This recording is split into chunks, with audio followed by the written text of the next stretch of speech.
life you're living right now isn't by chance. Did you know over 90% of the thoughts you think today are the same as yesterday? You wake up, and before your feet even hit the ground, your mind is already replaying the past. And if your thoughts stay the same, your feelings stay the same, your actions stay the same. You live the same loops, the same patterns, the same future.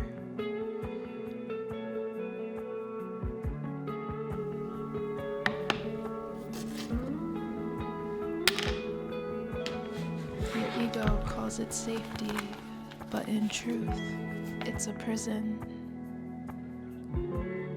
But awareness is active, and change is a choice.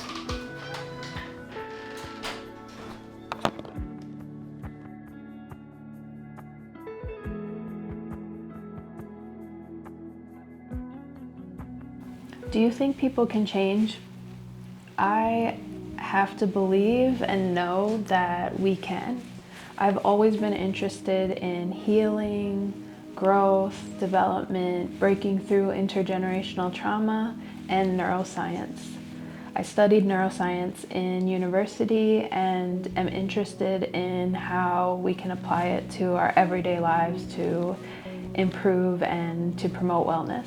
Somewhere along my personal healing journey, I realized that healing is really about growth, development, and most importantly, about change. Change is necessary to be able to heal, and change is not easy. It's so easy to talk about healing. It's easy to even do different healing activities and think that it's working. We can do all of the yoga, the exercise, the journaling, the even therapy, and the mantras. We can speak all of the affirmations to create our reality, but that can feel really woo-woo if we don't see any actual change. A lot of people are on a healing journey because they're suffering in their experience with life. All they can see and predict for their future is more suffering based on what has happened in the past and the trauma that they are experiencing. So believe it or not, your thoughts really are creating your reality. So if that's the case, why can't we just think different thoughts and then everything will change? Well, it's a bit more complex than that. So our lived experience is based on how we think, how we feel, and how we act. So our thoughts and our feelings are impacting how we view the world and how we experience the world. In Anishinaabe teachings, we have our medicine wheel, which is a tool for wellness and to live minobimazuin, which is the good life. And it's made up of our mental, spiritual, physical, and emotional well-being. Another way to look at this is as parts of ourselves: our mind, our spirit, our body, and our emotional body, which I've learned about in martial arts and through my metaphysical studies. My instructors teach me about the emotional body, which is a subtle body, just like the spirit. And this is where a lot of those experiences get embedded. It's similar to this language that I'm sure you've heard, where you have a trigger and you're going to have a response emotionally and neurologically, and then a lot of times we talk about that being our trauma, how that's wired. Neurons that fire together, wire together. And so as this repeats and repeats, we're carving a really strong viewpoint and reality. So how do we break this cycle? It is all about mind, but it's also a conversation about consciousness. So our mind,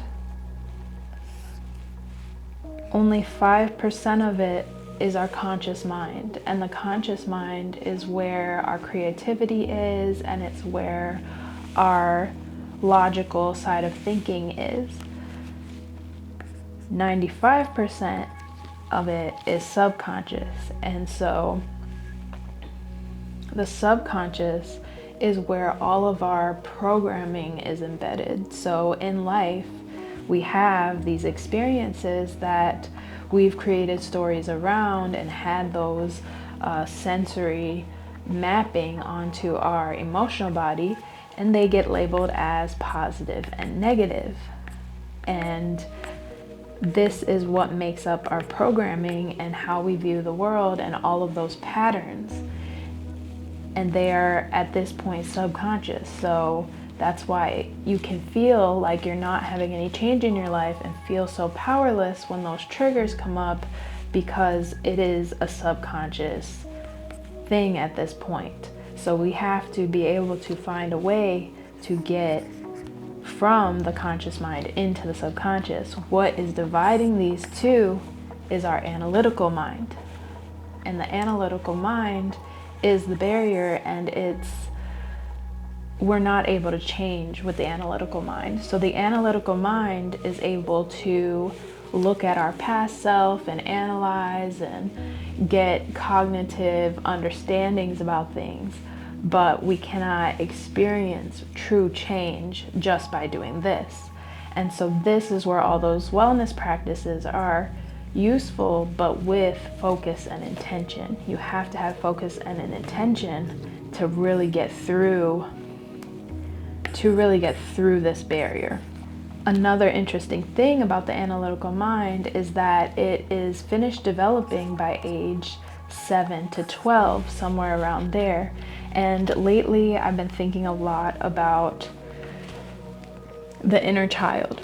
And in wellness circles, people are always talking about healing the inner child, right?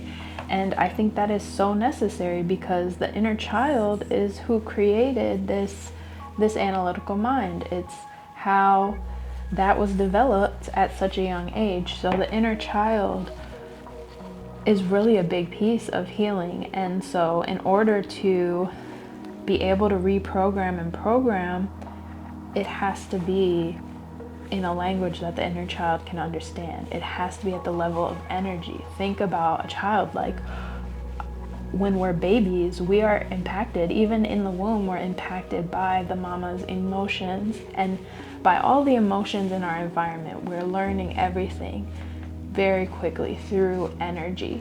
And so it has to be that simple, and it has to be energetic to get to that space. But to really apply this to real life, recently I did a film project with my sisters, and we created a film called The Divine Portal, and it was looking at the divine feminine, the emotions that women experience and the sacredness of that process. And the thread throughout the film was the inner child, because the inner child is always there, and it looks at intergenerational healing through the healing of the inner child. And so a practice that I wanted to gift, or an invitation, would be to do one wellness practice, a very simple one, just a simple breathing exercise. So you can do a deep belly breath, inhaling to the capacity you think you have, and when you think you can't breathe anymore, take in a little more air, hold that for 7 seconds, and then slowly exhale for 7 seconds. Do this breath 4 times, and that's going to calm your nervous system, bring cortisol levels down, start to get you into a different brainwave state, which will allow you to go through that analytical mind barrier. From here, we're going to do a journaling practice talk to your inner child. Talk about some of those experiences and really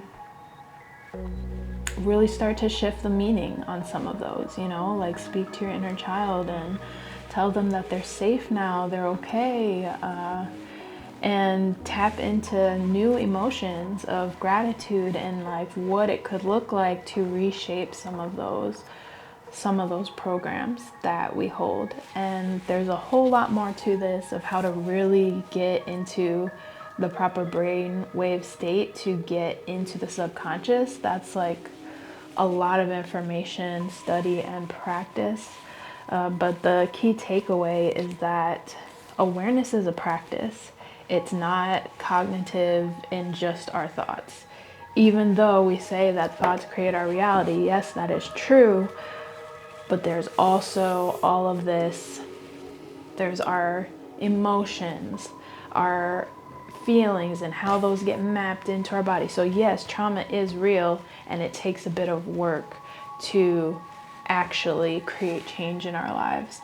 But this is some of the stuff I want to be exploring on this page. I am on a journey to cultivate a neuro-inspired lifestyle for the warrior woman within. So if that's something you're interested in, please give me a follow. And if this topic resonated with you, let me know in the comments if you do any of the practices and how it worked out for you. And also if there's any other topics you're interested in exploring with me. And I hope you have a beautiful day.